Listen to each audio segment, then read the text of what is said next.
Seniors Alive. We interview people who work with seniors in our county to help them have a healthy, positive later life. And today I have with us two guests, Cynthia Schutz and Jean Charbonneau. Thank you so much for coming. And we're going to be talking about the Falls Prevention Community Event that you both have been working on as part of the Falls Prevention Coalition. And a special program you're involved with, Jean, Fall Proof, over at Golden Empire, but open to in and outpatients both. So hopefully we'll have some very important information available for you folks out there to learn more how to prevent falls. And I know how important this is because in 1999 I was walking on the sidewalk in Palo Alto and tripped on a tiny little crack and broke my hip and had a very difficult recovery. So I know how devastating a fall can be, and we're really hoping that you will listen to the advice that these two gals are going to put out there today about preventing falls. So, Cynthia, could you give a few statistics about in this county how many elders we have and the percentage of falls, and how important it is just economically and socially for us to prevent falls, and then we'll talk more individuals. Sure. Not surprisingly, because we do have a higher percentage of seniors. We have almost 20% senior population in Nevada County. We also have a higher falls rate because age in and of itself is a risk factor for falls. Beginning when we're 40, we start to lose our muscle mass. So one of the things we know is how critical it is to try to keep our muscle strength up. And Jeannie's going to be talking a bit more specifically about balance as a component of that. 1 in 3 seniors falls every year. 1 in 3. 1 in 3. My goodness. And we think it may even be higher in our community. Falls are the primary reason why people of all ages actually are admitted to the hospital related to an injury, much higher than accidents, for instance. We have about 1,200 people a year go to the emergency room because of a fall. Because so many people fall at home and don't go to the hospital, we know that percentage, that 1,200 number, is just a fraction of the number of people who actually fall. They may call emergency medical services, EMS comes out and helps them up, and they actually never see anyone about their fall, and so therefore can't find out what they might be able to do to prevent a fall in the future. Yeah.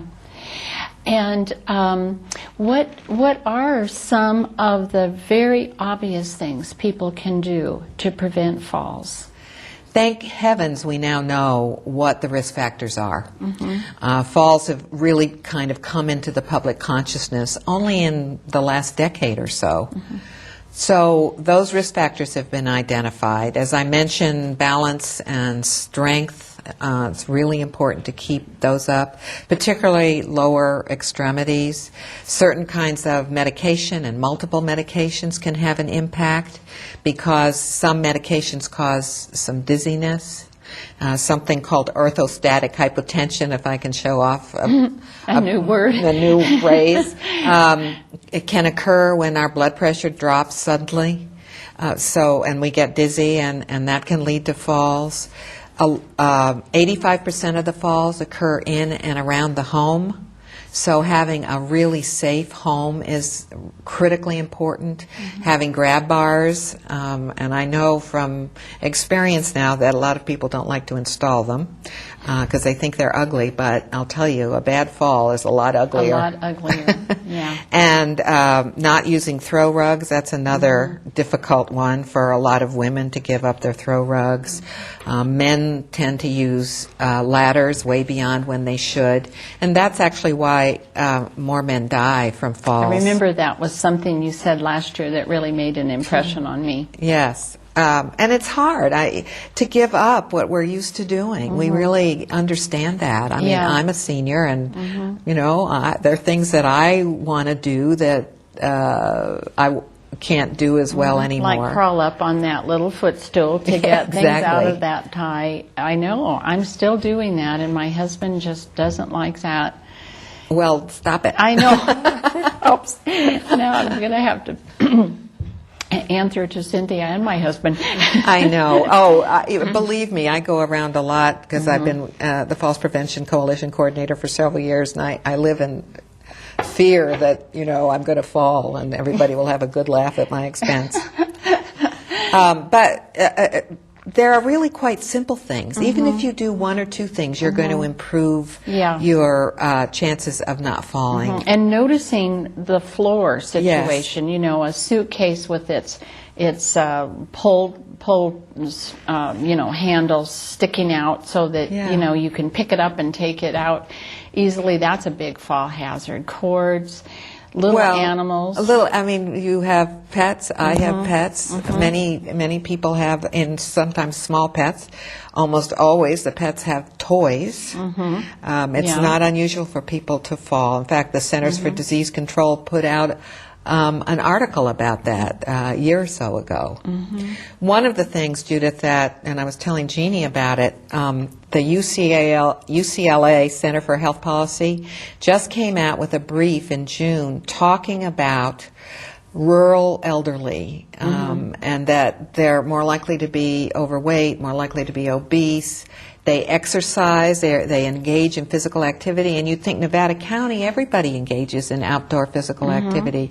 Well, it's just not, it's not true. And rural elderly tend to have repeated falls more often than their urban and suburban counterparts. So that's what we're trying to do as a Falls Prevention Coalition. Yeah, so important is to in this educate county for all those reasons. Yeah. So before we talk about the event, I'd just like to ask Jean to tell us a little bit about what you do at Golden Empire along the lines of Fall Proof program. Okay, good. I'm a physical therapy assistant, and one of the other physical therapists that I work with, Heidi Teach Out, are now certified instructors of the Fall Proof So we have program. a slide. There we go on the screen. So what we're doing is we're working with the inpatients and with people who have been longtime residents, as well as we've just started an outpatient program. That's great. I'm really glad to hear about the outpatient. Yeah, and Fall Proof is unique in that it has all of the testing that is done. There's pre-testing and post-testing or assessment that looks at your strength, flexibility, and balance, and gait, how you walk. And then you can come up with very concrete, individualized, specific things to work with within the program. And if I could tell a story about one woman, Marion Georges, who's a longtime local resident. Her and her husband owned Johnny's Restaurant and Donut Shop on Main Street, and were instrumental in getting Cornish Christmas started. So she's a longtime resident. She wanted to get off of her walker, and she wanted to be able to catch herself when she lost her balance, which is critical, and a lot of people lose that ability. So we worked with her for the entire program, basically. It's a systematic program. And now, I believe it's been about 6 months. She's still off of her walker. She uses a cane. She goes out into the community frequently. And most importantly, she says when she is jostled, she is able to catch her balance and not fall. And she said everybody should do this. It's everybody should have physical therapy and learn to not fall. So what were some of the things that you did to bring her to that point? Specific strengthening that she needed, some flexibility. The Fall Proof program works with center of gravity training, which is learning as we walk, your center of gravity is shifting through space. So learning how to control that. There's another component of the program which is called postural strategy. So it's learning, and that is basically learning how to catch yourself if you begin to fall. And there's a series of exercises specific to that. And then there is what's called gait variability training, which is what Cynthia was talking about when you're walking across the room and your little dog comes shooting out at you. You have to change your gait pattern. So working with some techniques to change the gait pattern. I see. So it's a very systematic approach. There's also a component unique to this program that's called somatosensory, which works with how the body moves in space. And you know the feeling when you're in a car and the car next to you starts to move and you feel as if you're moving? Yeah. That's called the vestibular system. So we also can work with the vestibular system. So, Wow. So. All of these big words we're learning today. Okay, we'll probably have a chance to come back and talk a little bit more about that, but I'd like to find out more about the falls prevention community event on September 21st. Yep, I'm happy to talk about it. And just quickly, Jeannie and Heidi are now members of the coalition, relatively new, and I can't tell you how delighted that we all are that they've decided to join us, and that they got this wonderful training, which I heard about a few years ago when I worked with the woman who developed the training. And they're going to be there at the event. Yeah. The Great. Falls Prevention Community event. Teaching people and doing things? They're going to be demonstrating components of the program as part of our larger program. It's our 4th annual, if you can believe it. Judith, you were part of it last year. Yeah. We try every year now to keep it fresh because we know people come more than once, not infrequently. So we try to keep it fresh. And as always, we're going to have coffee and some morning goodies. There'll be a free boxed lunch available, a vendor fair. We had 28 vendors there last year. It's going to be at the Sierra Presbyterian Church in Nevada City. But if people are interested in registering, and actually people need to register because they have to let us know what kind of sandwich they want, for one thing, and we have to have some kind of accurate count, then they could call Helpline. 273-2273, and I know we'll have that up later. But the program will involve people who are part of the Stroll and Roll program, these walk clubs for seniors and people with disabilities. We have developed a playlet that we're calling the Fall Follies. Not too cute. Fall Follies, which we hope will be certainly informative, but also entertaining, talking about these specific risk factors and what people can do to mitigate those risk factors. We'll have good information about home safety and home modification, and then Jeannie and Heidi will close out the program doing sharing the fall proof program. So the time for this event is what? At 9, people can start arriving at 9:30. The vendors will be set up. We'll have the coffee and goodies. And the program will start at 10. There'll be a break with more time to visit vendors. And then with the program before and after the break, then we'll adjourn to lunch. I'm hoping the Stroll and Roll folk will lead people out. And then it will end around 1 o'clock. Okay. So lunch is actually the last kind of event of the day, a chance for people to chat and process what they learned and make some connections. And in fact, coalition members will sit at each table. Oh, good. To talk about and build on what the program was about, to answer any questions. And I get some anecdotes, too, about what happens with people who attend. The latest one I heard was a woman who, having good shoes with support. They're very important, and it's important for people to try, hard as it may be, to give up their slippers. A woman had gotten these very fancy Tempur-Pedic-like slippers, you know, the kind you just melt in, and she went home and threw them out.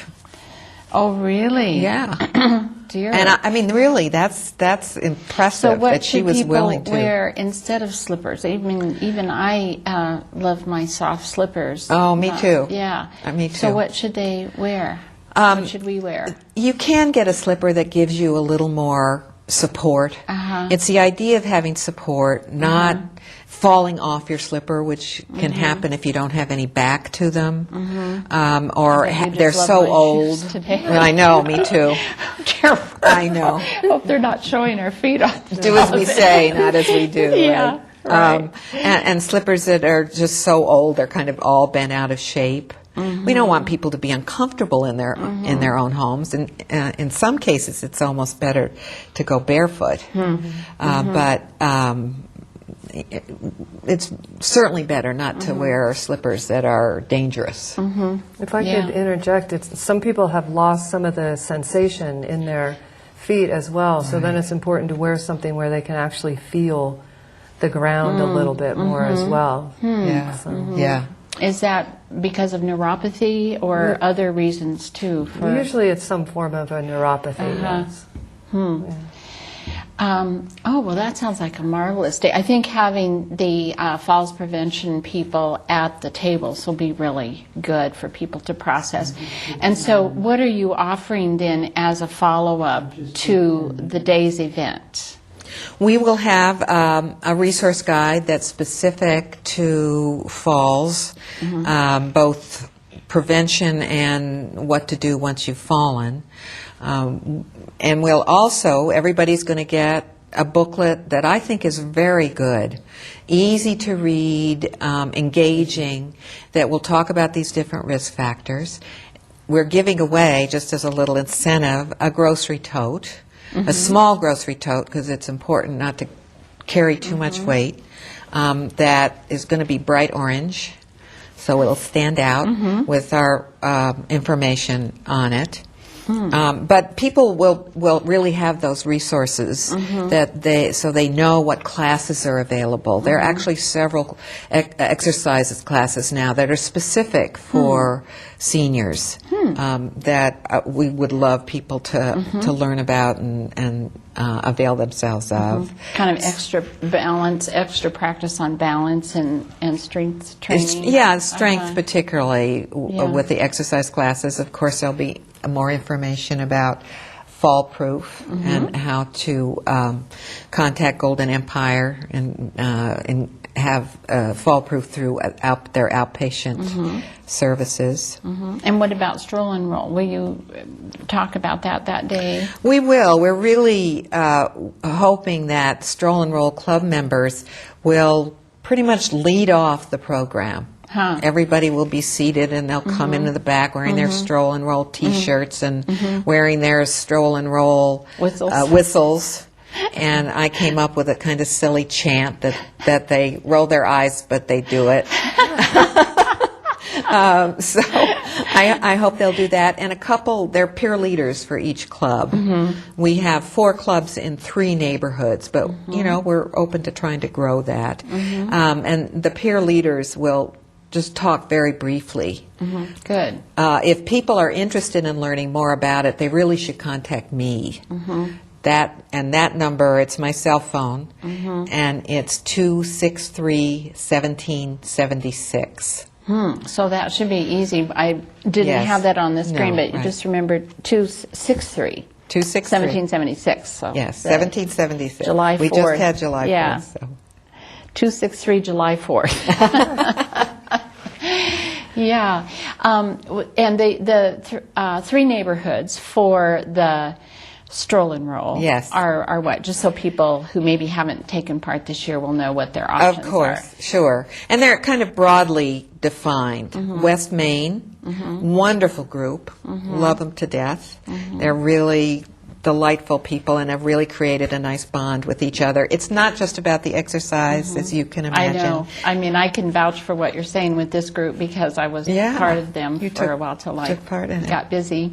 And it's about getting out there, meeting new people and having new experiences, and people really enjoy that component as much as the social walking. component, So West Main, Morgan Ranch area, it includes the roads off Hughes Road, Ridge Road, and then the Sutton Way area, and we have some people from Old Tunnel Road, some people from Hughes, or Dorsey, yeah. as well as those in the apartments along Sutton Yeah, I can Way. see where that would be quite a good location. I mean, I'm just aware, even since last year, of all the senior housing apartments and so on in that area. Yes, yes. And they're really a great group. Every club has just wonderful people who are involved, who love. We do fun other things. We try to have mega walks. We had 3 of those. Those are neat. That where all the clubs came together at the fairgrounds, and we had breakfast goodies thanks to Sugar Shack and Flower Garden. Bless you, people. And we're now working with Gold Country Stage to get people acquainted with public transportation. Some, of course, are using telecare, the paratransit, but Gold Country Stage, we all took the bus, meeting at Church and Neal, and took the regularly scheduled bus to Western Gateway Park in Penn Valley. Oh, fun. Walked around there, had a picnic, and we're going to be doing more of those as well. That's great. Yeah.